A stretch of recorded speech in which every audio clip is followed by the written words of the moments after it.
In November, the Supreme Judicial Court ruled that the Massachusetts Constitution prohibits the Commonwealth from denying the protections, benefits, and obligations conferred by civil marriage to two individuals of the same sex and to their children. Last week, the court held that bestowing these tangible health insurance, tax, property, and other benefits and responsibilities through civil unions was not enough. The Constitution protects all and does not allow for a separate but unequal class of citizens. These decisions have resulted in our office telephones ringing incessantly, our computer system crashing from the volume of emails received, and my reviewing my responsibilities as a member of the Massachusetts Senate. Many opponents defend the ideal of traditional marriage, which is God's gift to humanity. Marriage is a gift from God, and I was married 17 years ago in the Catholic Church. Yet many religions, including those represented by the 6 clergy with whom I met last week in Milton, and religious leaders, including the Episcopalian bishop, believe that God welcomes same-sex unions in their churches. In any case, if this amendment is defeated, and if I'm given the opportunity, my vote will be for civil, not ecclesiastical marriage. As President Kennedy noted when he tried to assure those afraid to elect a Catholic to the presidency, I believe in an America where no religious body seeks to impose its will directly or indirectly on the general populace or on the acts of its officials. I am sworn, as you are, to uphold the Constitution, which separates church and state and currently allows same-sex marriages, regardless of religious precepts. I will vote to allow gays and lesbians the right to share in medical decisions, health care for their partners and children, and property rights. While this vote may break with tradition, several centuries ago, one could marry a child or own a woman as property, and in the last 50 years, marriage to a person of a different race could result in imprisonment. Tradition as a rationale for discrimination is not persuasive. Polls show that the argument that legislators should let the people decide this important issue has great appeal and may indeed have influenced our governor's recent statements. Democratically elected representatives are charged with exercising our judgment. It is our responsibility in a representative government to cast votes in the affirmative or in the negative, even when the matter is controversial. Surely John Adams and the other framers did not expect us to rubber stamp this great document, particularly with an amendment that would for the first time excise freedoms, rights, and liberties. Moreover, I am unconvinced that civil rights should be decided at the ballot box, particularly when emotions are so inflamed. Had the 1948 California decision overturning that state's ban on interracial marriage, or the 1954 U.S. Supreme Court decision that segregated schools were unconstitutional been put on the ballot, each may very well have been overturned. That does not mean, however, that those decisions were wrong. Marriage is the sole gateway to more than 1,000 benefits, rights, and responsibilities. Marriage will allow same-sex couples to have the unquestioned right to make urgent medical decisions, the unquestioned right to visit without restriction in a hospital or a nursing home, and the unquestioned right to leave pension and Social Security benefits to one another and to their children. Same-sex couples will now be expected to support one another and their children, who should receive adequate protection, as all children should. I am hopeful that those thoughtful citizens who believe that same-sex unions should not be allowed will accept the court's decision. As Justice John M. Greene wrote, "We share a common humanity and participate together in the social contract that is the foundation of our Commonwealth. Simple principles of decency dictate that we extend to the plaintiffs and to their new status full acceptance, tolerance, and respect. We should do so because it is the right thing to do." Respectfully, I suggest that we should reject the Speaker's amendment, which would deny civil marriage, which would deny civil rights, and which would deny this constitutional convention even the right to vote on civil unions.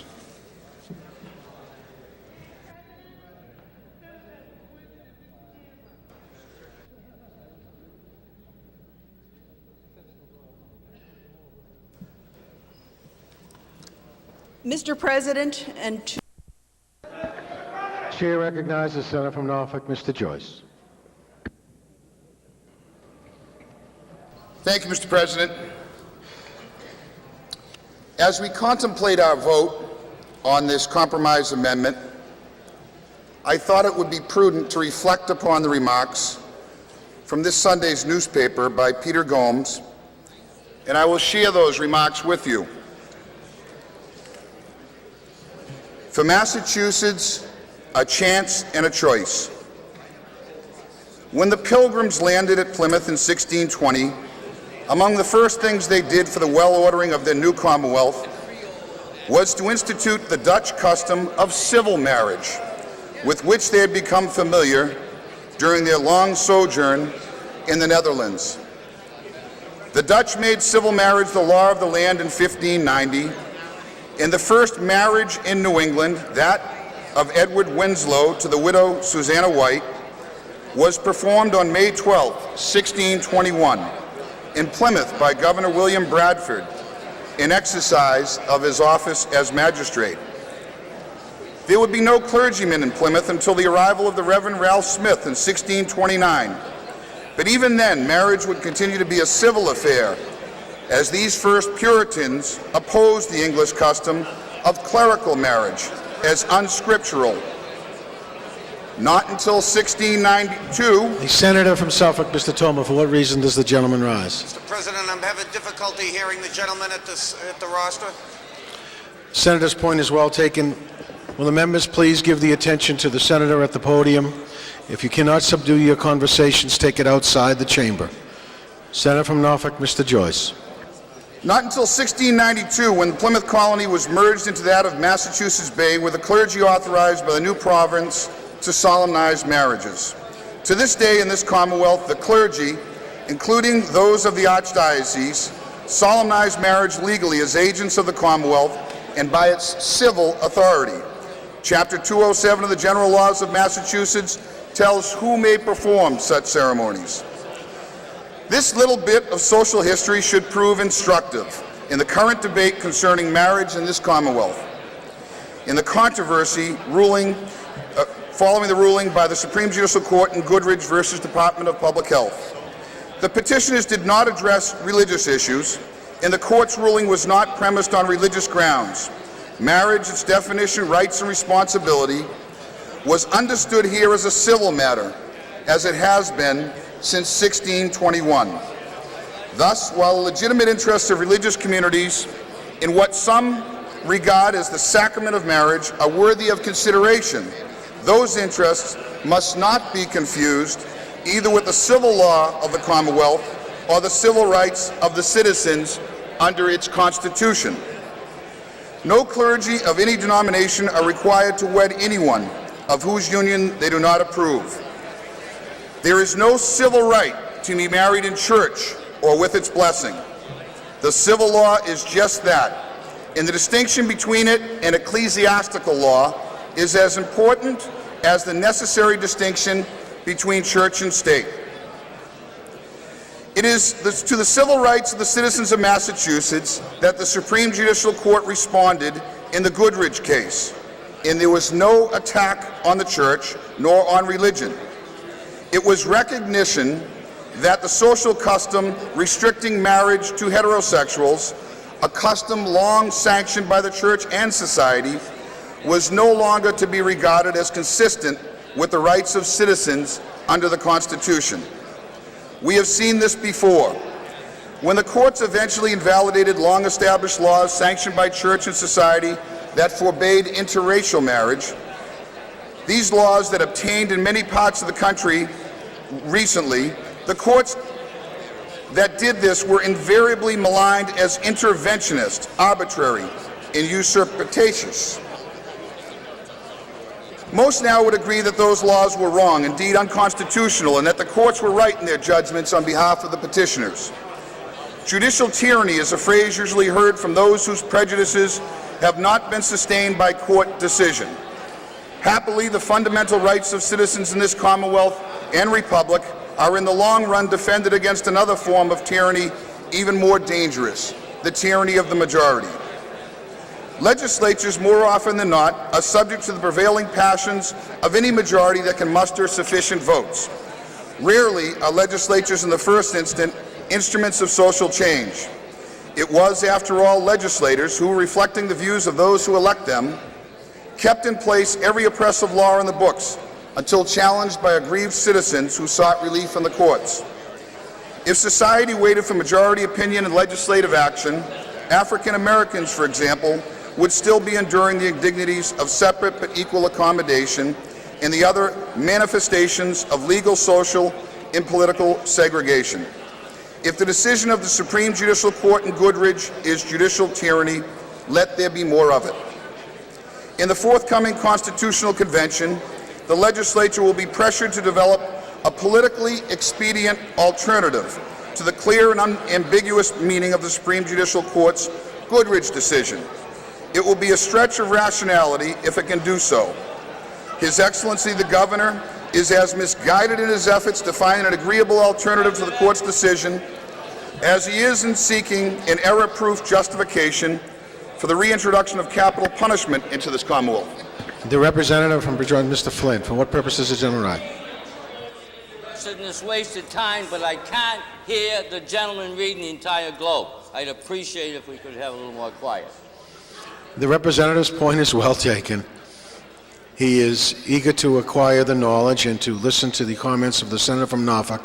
So please, the chair has asked you twice if you really must continue to converse, go outside, or if not, give your attention to the speaker at the podium. Senator from Norfolk, Mr. Joyce. These legislative and executive maneuvers are not unlike those of Southern Democrats, as Harry Flood Byrd, George Corley Wallace, and Strom Thurmond, who, after Brown v. Board of Education, which just 50 years ago mandated the end of segregation in public schools, sought to use every political and legislative means at their considerable disposal to nullify the meanings of the court's unprecedented decision. Is there anyone, save for the most retro-racist, who says now that Byrd, Wallace, and Thurmond were right and Earl Warren and his court were wrong? William Sloane Coffin, former Yale chaplain, civil rights and anti-war activist, in his most recent book defines hell as truth seen too late. History indicts those who in time of trouble and transition choose the past over the future.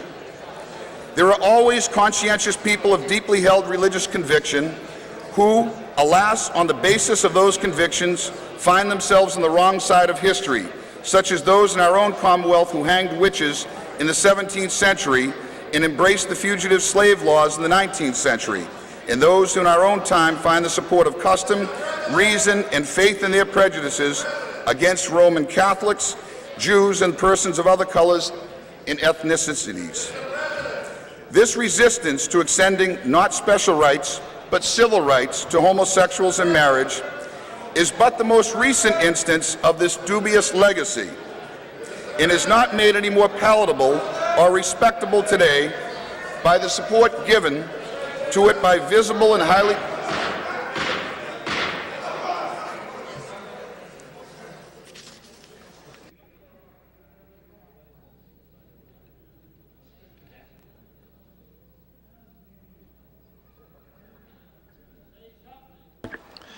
Chair recognizes the Representative Peterson.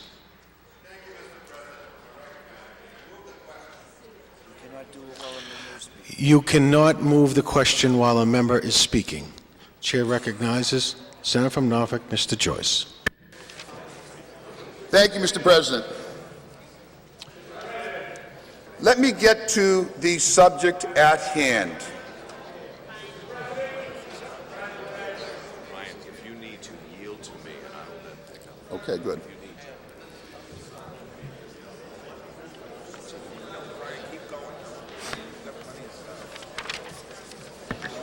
Chair recognizes Mr. What's that? Karen of Southbridge. For what purpose does the gentleman rise? Will the gentleman yield? No, Mr. President, I do not. No, the gentleman does not. Chair recognizes the Senator from Norfolk, Mr. Joyce. Thank you, Mr. President. Let me get to the subject at hand. We began this constitutional convention with a surprise amendment offered by the gentleman from Boston. That amendment stated as follows: it being the public policy of this Commonwealth to protect the unique relationship of marriage, only the union of one man and one woman shall be valid or recognized as a marriage in Massachusetts. This article is self-executing, but the General Court may enact laws not inconsistent with anything herein contained could carry out the purpose of this article, including but not limited to the enactment of laws establishing civil unions as may be defined by the General Court from time to time. We had a very heated debate on that amendment. Ultimately, it failed by, I think it was 2 votes.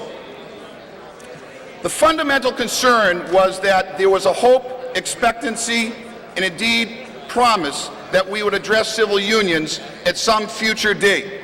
And yet the Senate has repeatedly passed domestic partner, civil union, and it's not been acted on by the House. Then comes before us the compromise.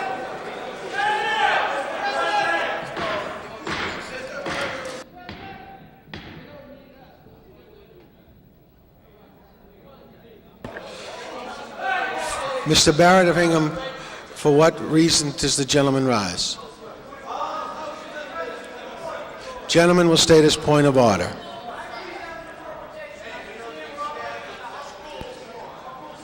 Or 67, which relates to moving the previous question, I see no reference in the rule that the individual has to be recognized. It states that the member may move at any time. Could I please have an interpretation from the Senate Clerk?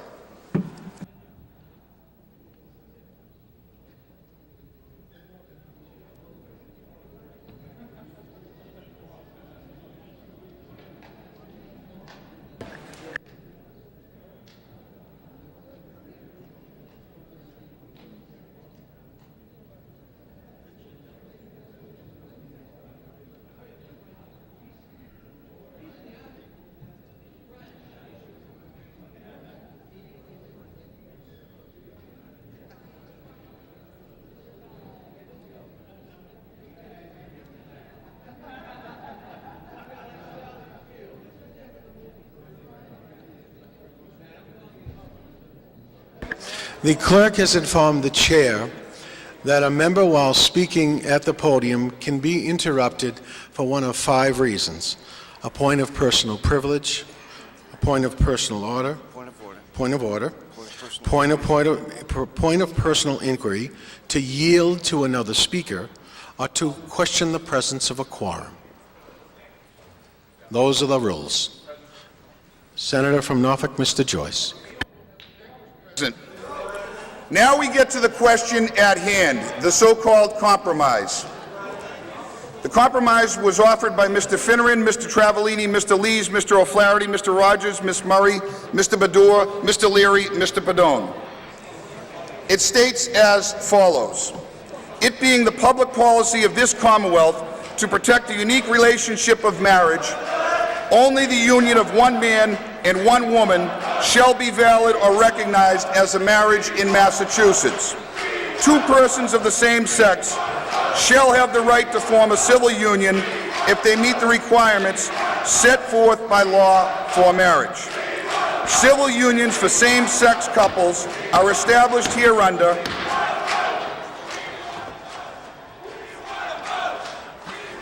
Will the court officer please shut the door?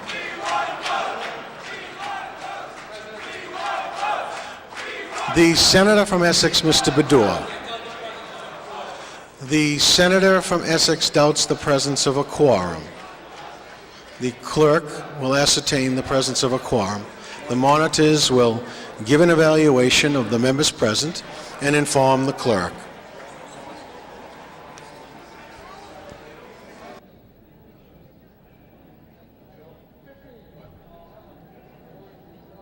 First Division, 15. Second Division, 14. Third Division, 29.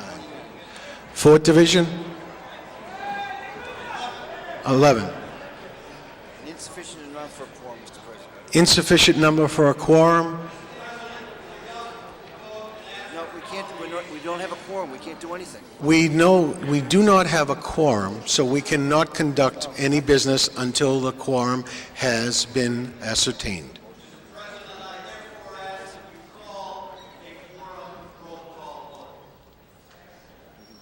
I can do that. Quorum, please. The clerk will call the roll to ascertain the presence of a quorum.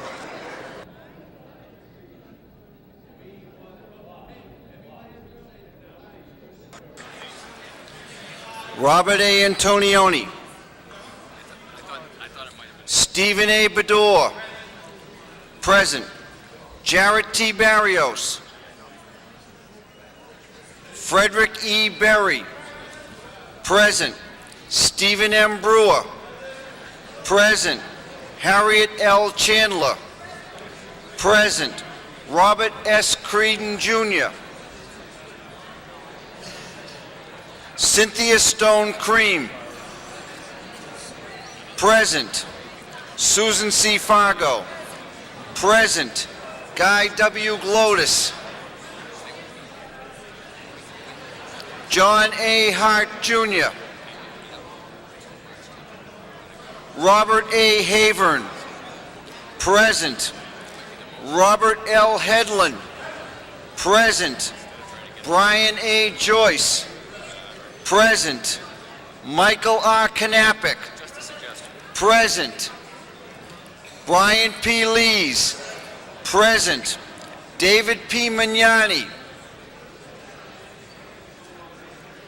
Thomas M. McGee. Present. Linda J. Melkonian. Joan M. Menard. Present. Mark C. Montigny. Richard T. Moore. Present. Michael W. Morrissey. Present.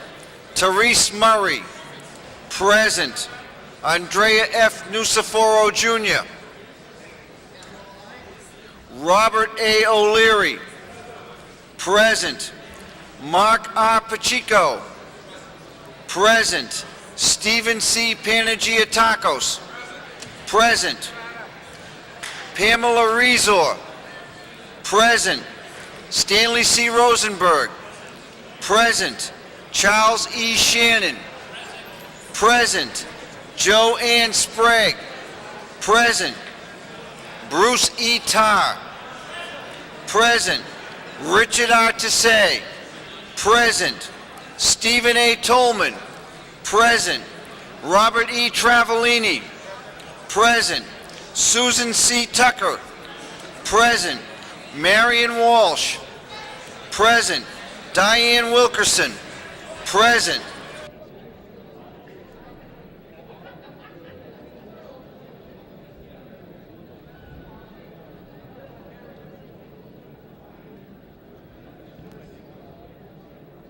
Have all members been recorded? The senator from Middlesex, Mr. Magnani. David P. Magnani. Present. Senator from Hamden, Ms. Melkonian. Linda J. Melconian is present. Senator from Bristol, Mr. Montigny. Mark C. Montigny, present. Senator from Bristol, Ms. Sprague. She has already voted. Senator from Plymouth, Mr. Creedon. Robert S. Creedon, Jr., present. Senator from Worcester, Mr. Glodis. Guy W. Glodis, present. The Senator from the Berkshires, Mr. Nusaforo. Andrea F. Nusaforo, Jr., present. The Senator from Middlesex, Mr. Barrios. Jared T. Barrios, present. Have all members been recorded? The Senator from Suffolk, Mr. Hart. John A. Hart, Jr., present.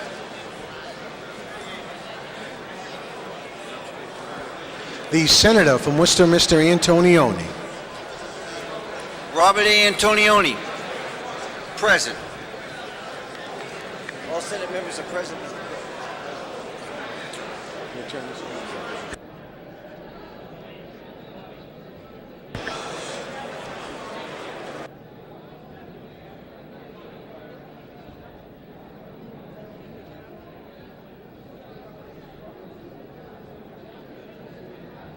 All Senate members have been recorded.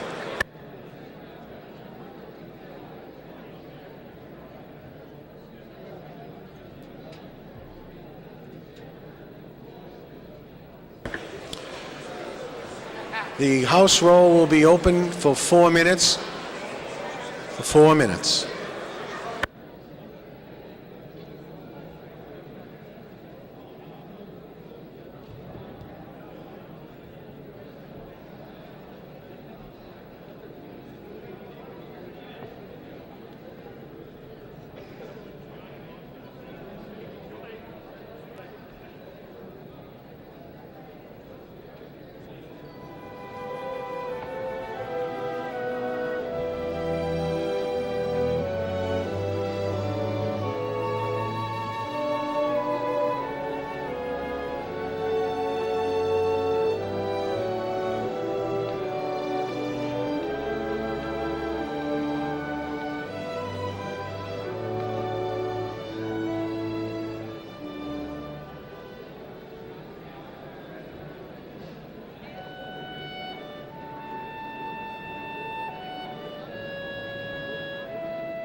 Have all members voted who wish to do so? Have all?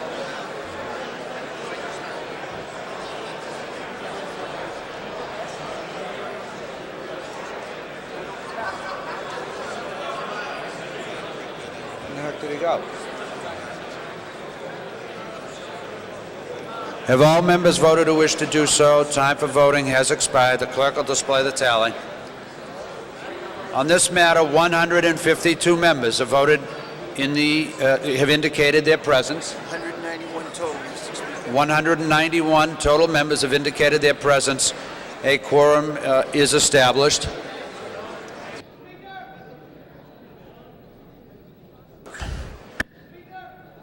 Under House Rule 19, the chair would intend to call a caucus of all the House members in the members' lounge immediately. The chair the convention will therefore stand in recess until the hour of 11:10. There'll be a recess of all House members in the members' lounge immediately.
The convention will come to order. Will the members please take their seats? Please clear the well, except for the distinguished representative from Brockton, Mr. Kennedy. If he decides to stay there, that's perfectly acceptable to the chair.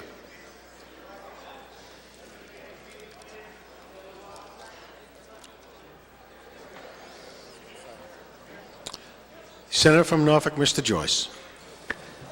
Thank you, Mr. President. For what purpose does the gentleman rise? You cannot move the previous question while somebody is at the podium.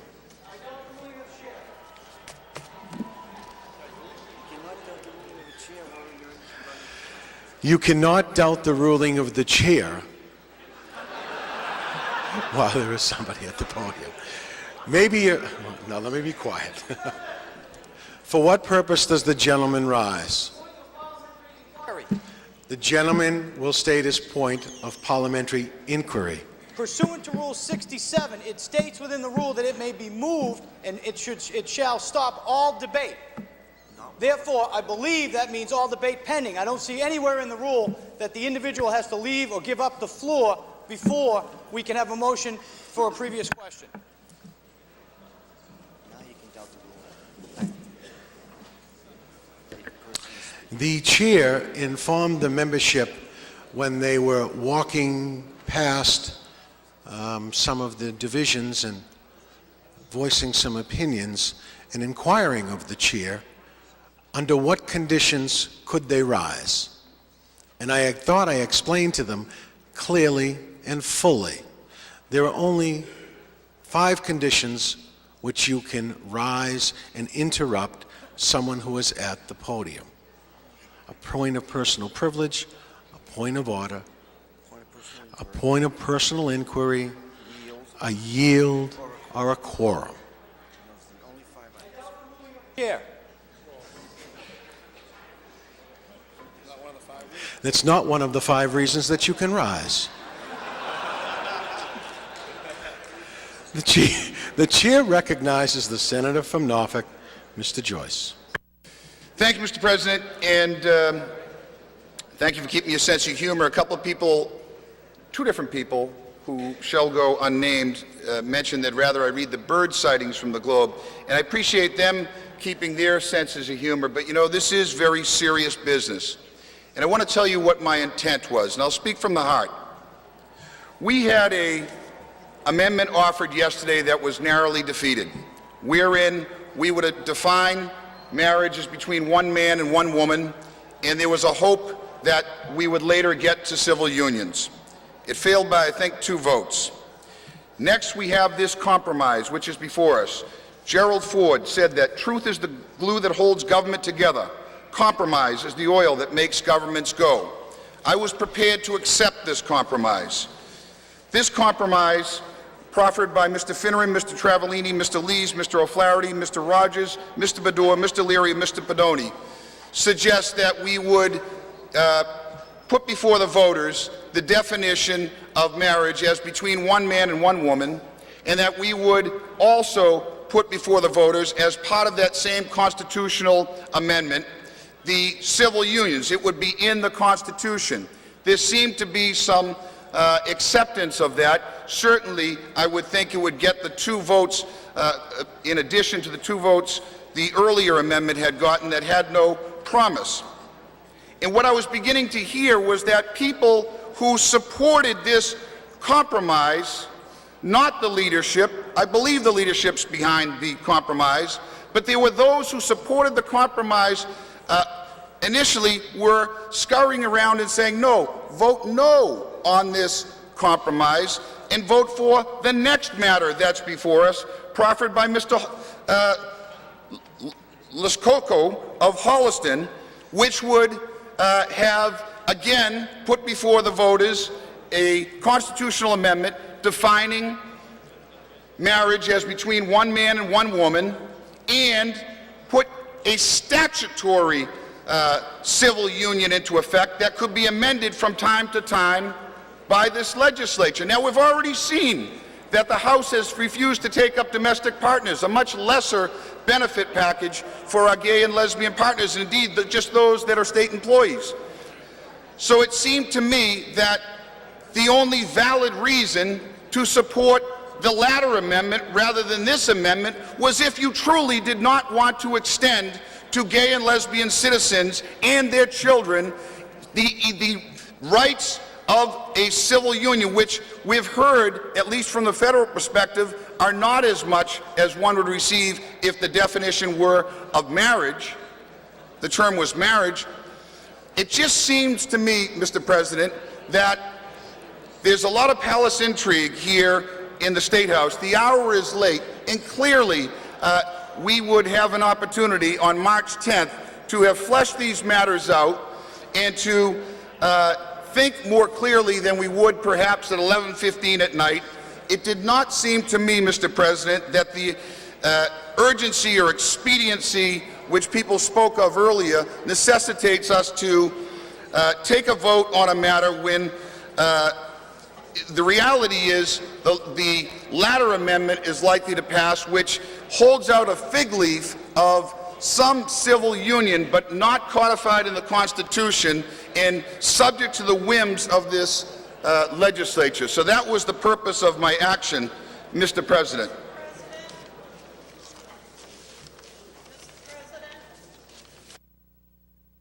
For what purpose does the lady rise? Will the gentleman yield? Chair recognizes the representative of Cambridge, Ms. Wolfe.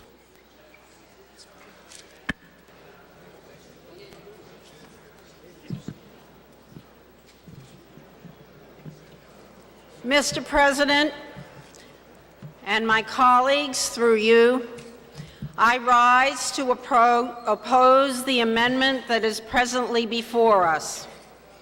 I know that it is labeled a compromise, and Mr. President, I do not believe that we can compromise on people's rights, on their civil rights. Mr. President, I do not believe that we can compromise on people's equality. Mr. President, I do not believe, and my colleagues, that we can compromise on fairness, on votes of fairness in this body. And I especially do not believe that we can compromise within our Constitution, our basic sacred Constitution, that would, by making second-class citizens of some of our colleagues, some of our friends, some of our constituents, some of our residents. The senator, the minority leader, the senator from Longmeadow said earlier, do not turn your back on some of the citizens of this Commonwealth. I echo his comments. We must not turn our back on some of the citizens of this Commonwealth. And we are all here to see that we do not turn our back on citizens of this Commonwealth.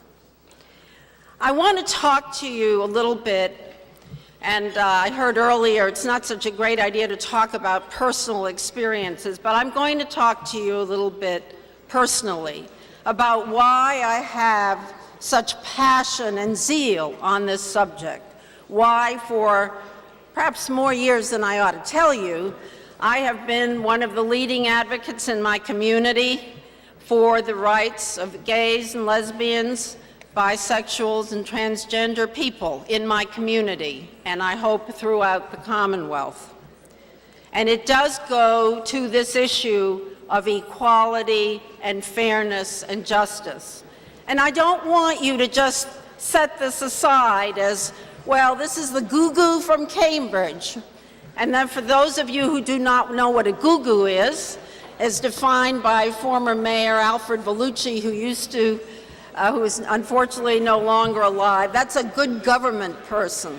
I don't want you to dismiss it as just an old goo-goo thing. Not because I would not, in fact, want to well represent the citizens and the residents of Cambridge. And not that I do not treasure their mail and emails and all of the correspondence that I have gotten. Not all on the same side that I'm speaking on, I will admit to you. And not that I want to in any way think that any member of my community would be a second-class citizen. But I have this passion and this concern.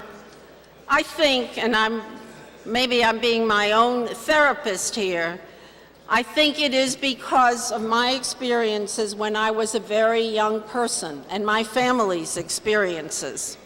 Some of you know, but probably not all of you, so I hope this is not repetitive for you. Some of you know that I came to this country as a 5-year-old. I came from Nazi Austria with my mother and my father. In that respect, we were very, very, very fortunate. And this country was a haven for us. But before we came here, there were experiences that my family went through. You know many things that happened in those countries. I'm not going to go there. I'm not going to go to the place of what happened in the Holocaust. But what I do want you to know, because it's very relevant to the gay community and the families in the gay community, I do want you to know what can happen on the day-to-day life of a family when there is gross discrimination. I was a little kid, I don't know, 3 or 4-year-old, and my parents, my ma and pa, they could not take me to the local playground. Now, what was the reason? They could not take me to the local playground because we had to wear a yellow star. Why did we have to wear a yellow star? Because we were a Jewish family. That was all. We hadn't done anything, we'd done nothing bad. We were a Jewish family. And there were others that were other colored stars. There were gays and lesbians, there were Catholics, there were gypsies, there were others who also had this discrimination. But in my family, with this little kid, we could not go to the neighborhood park.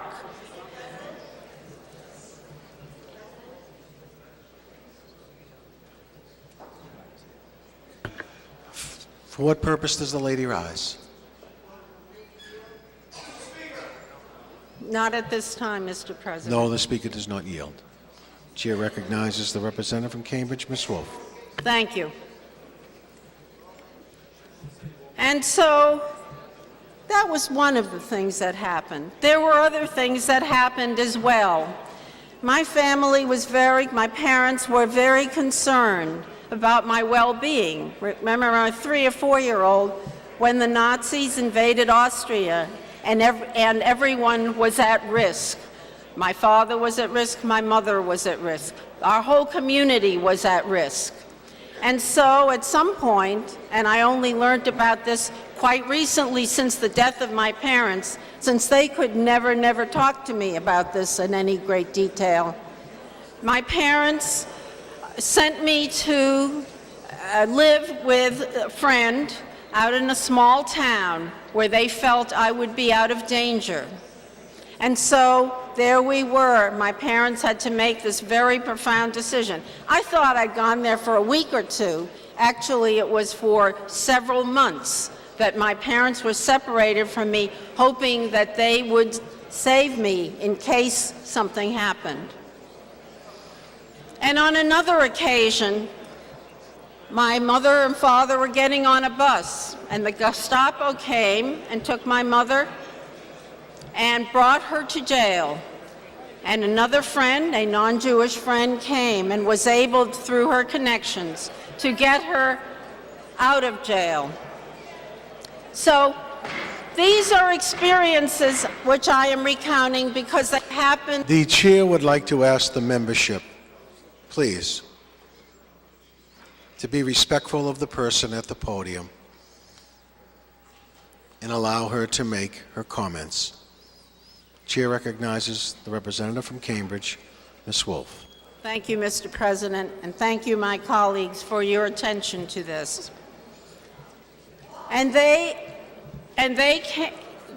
My mother was able to be released and came back, and the rest, I guess you could say, is history for my family, because we were able to come to this wonderful country. We were able to come here and allow for me to be standing here at this podium explaining this to you. Now, some of you may think that this is very far from what you're talking about. You may not think that this is relevant, but it is relevant, and I want to tell you why. Number one, it is the thing that has given me the passion to assuring that we do not have compromises on equality and compromises on discrimination. But it is also the kind of experiences that the people that we are talking about, the people in the gay community, live through. Comparable kinds of things. Now just imagine two mothers taking their little child to the local playground and perhaps being scorned in that local playground. It's no different from what happened to me. Or just imagine The black person that stopped in their car while driving while black, that's not so different from being taken off of a bus just because you wear a yellow star. These experiences of people who are living through discrimination are common. We have already heard them at this rostrum in the course of these 2 days. These are common experiences. They are frightening experiences, and they are experiences that it is very, very important that we do not allow to happen in our chambers, in our communities, and in our Commonwealth. And all of us, every one of us who are voting on these important issues in these days and in the future, we are responsible for the atmosphere as well as the reality of the laws that we have in our Commonwealth. And we cannot, as individuals, just say, well, those people, they don't matter so much. You know, Reverend Martin Niemöller in 1945 wrote a comment which is relevant for this day that we are talking on this amendment and on all of these issues. And he said, first they came for the communists, and I didn't speak up because I wasn't a communist. Then they came for the Jews, and I didn't speak up because I wasn't a Jew. Then they came for the Catholics, and I didn't speak up because I was a Protestant. Then they came for me, and by that time, there was no one left to speak up for me. For what purpose does the gentleman rise? No, the lady will not yield at this time. Mr. President. For what reason does the lady rise? Mr. Will the lady yield? The chair recognizes, what's your name? Representative Blummer of Framingham.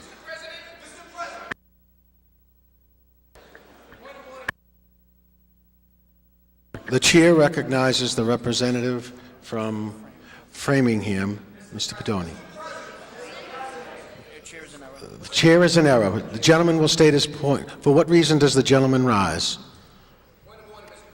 The gentleman will state his point of order. Mr. President, under the rules, a member rising to be recognized has to be in their seat, and those people rising who are in their seat have to be recognized by the chair before those people who are not at their seat. Mr. President, I rose to be recognized at the same time as the lady from Framingham. You chose to recognize the lady from Framingham, and under the rules, Mr. President, I believe I needed to be recognized. The chair would like to inform the representative that I recognize his colleague because she had not spoken, and the chair has that liberty. The chair.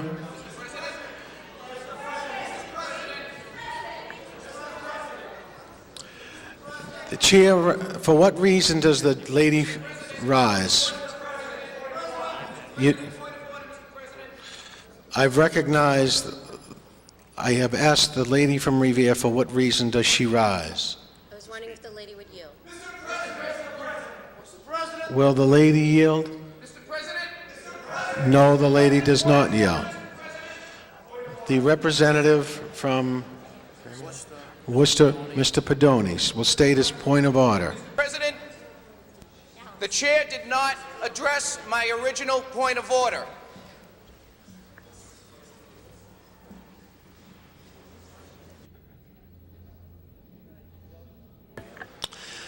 There are unique circumstances present here today because we have 200 members in the chamber.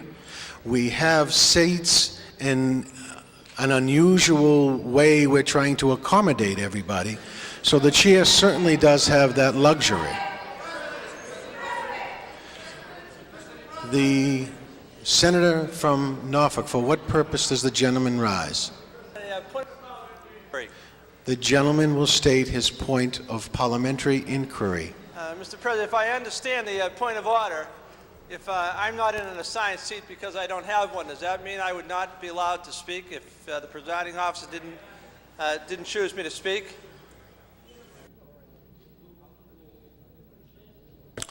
There are no assigned seats for the convention because there are not enough seats.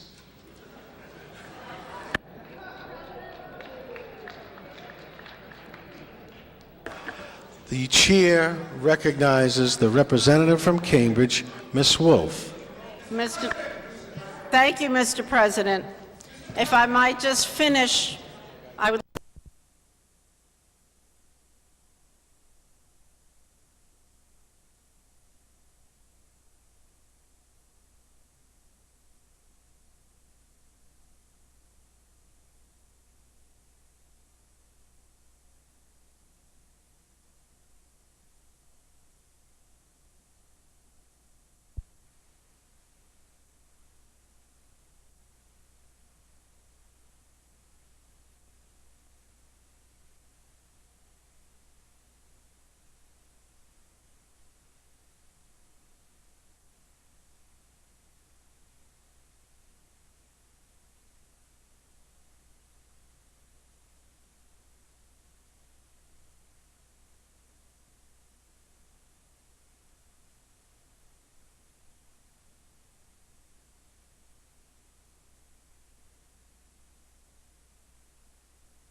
Senator Milton, Joyce.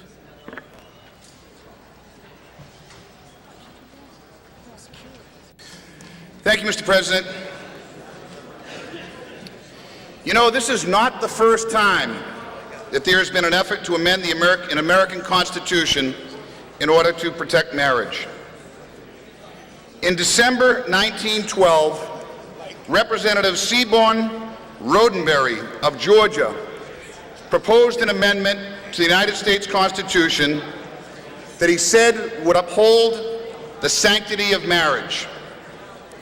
He took this action, he said, because some states were permitting marriages that were abhorrent and repugnant, and he aimed to exterminate now this debasing, ultra-demoralizing, un-American, and inhuman leprosy.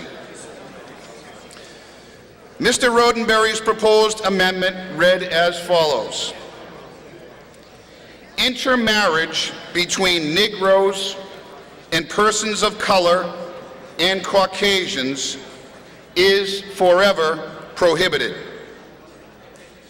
To the senator from West Roxbury who spoke so eloquently, and to others who are threatened with political repercussions for voting your conscience, take heart and know that you are on the right side of this issue, and that, in my opinion, your courage will be recognized, if not by the voters, by history. This has been an extraordinary debate, one which I think we can all be proud of. I have some particularly favorite moments. One was when my aunt from Florida, whom frankly I never cared for, called my father and said, "Jerry, you ought to be ashamed of Brian." And my 84-year-old father said, "Anita, I'm proud of him," and hung up on her.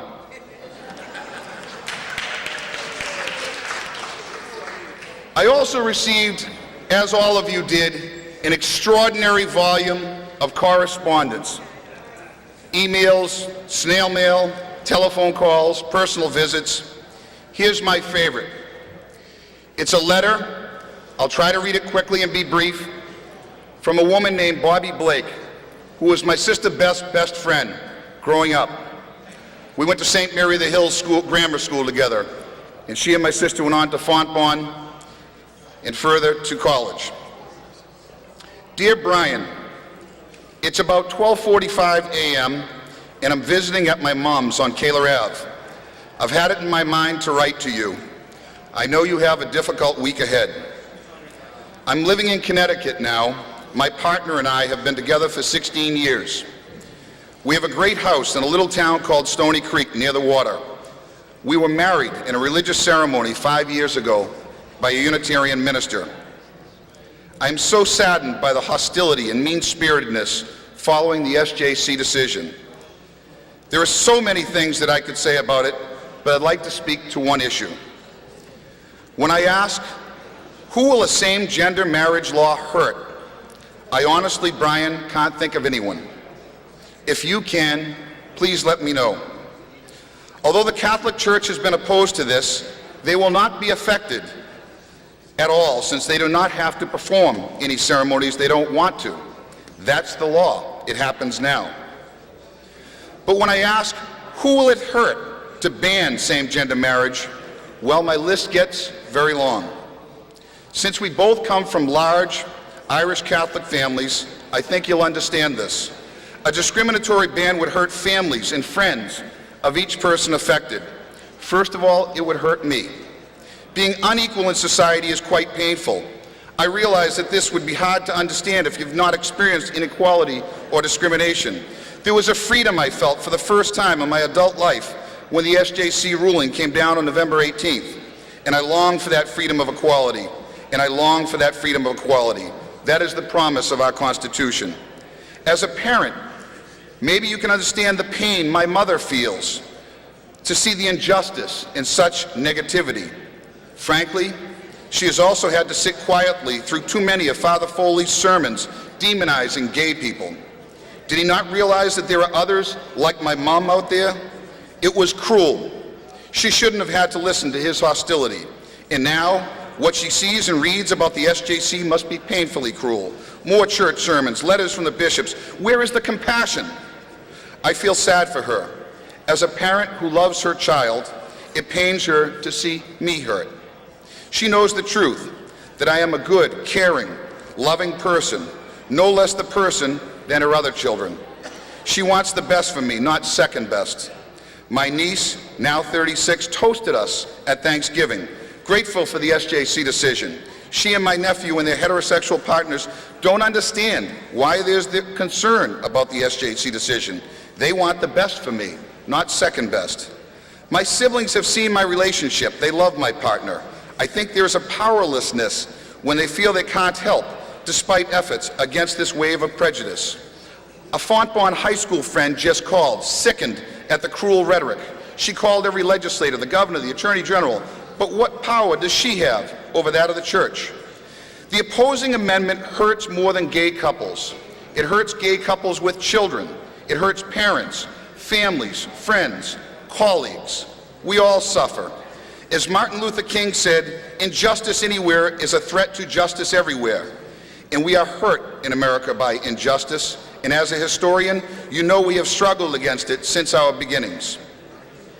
I still don't know who suffers with a same-gender marriage law. There may be growing pains, as with any change.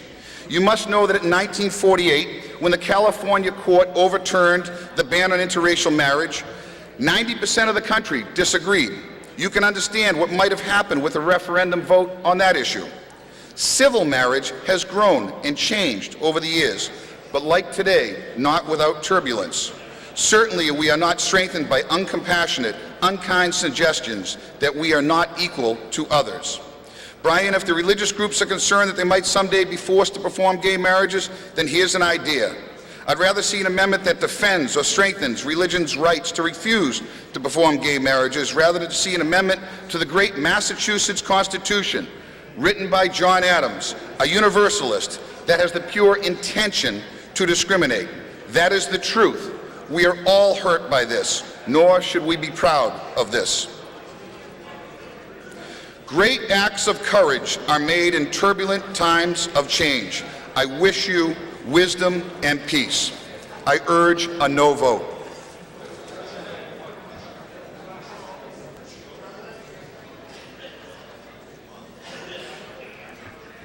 Question comes on the adoption of the amendment